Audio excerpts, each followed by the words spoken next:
Predictions that Australia's unemployment rate could hit a decade high of 6.25% in a year was a shock to some. But some analysts say we're almost there right now. A report by the Centre for Independent Studies maintains that if not for government manipulation, Australia's unemployment rate would be over 6%. Here's finance correspondent Philip Lasker.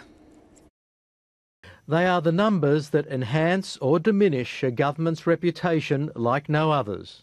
Unemployment is a major issue of this campaign, and both parties are ignoring it because they rely on the ABS figure, which is absolutely wrong. Look, for me, as a labour market researcher, the unemployment rate is one of the least helpful indicators for understanding what's going on.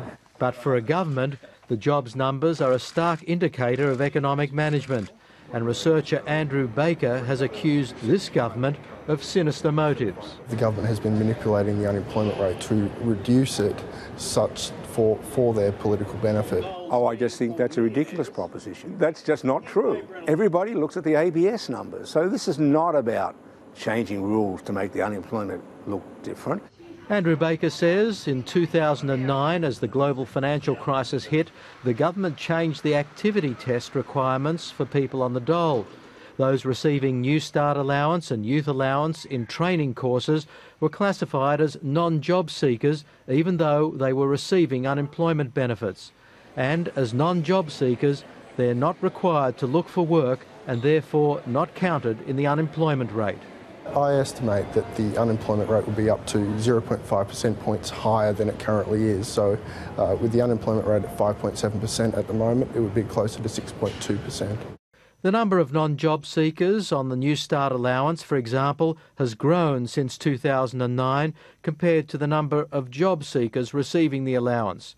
The CIS says the number of people on unemployment benefits who are training and not job seeking has soared by 138% in 3 years. I think on the whole, education and training improves people's lives, but for some people they are worse off by being put into education and training. Things that many people would take for granted are often big news for the long-term unemployed. So you do need specific interventions to literally make these people employable. But the evidence on the effectiveness of training programs is patchy. Most of us think that 1 year in training is probably better than 1 year being unemployed and doing just job searching. But that's a contentious point. And now that we've had the program for some time, I think it is a good idea to look and see how well it's working. That judgment is made more difficult by one inescapable fact.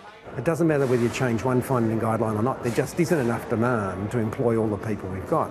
Pollster Gary Morgan releases his own jobs numbers, which accounts for what he considers the biggest problem. We have not only 1.25 million unemployed in Australia, we have nearly another 1.2 who are underemployed. Those people who'd like more work.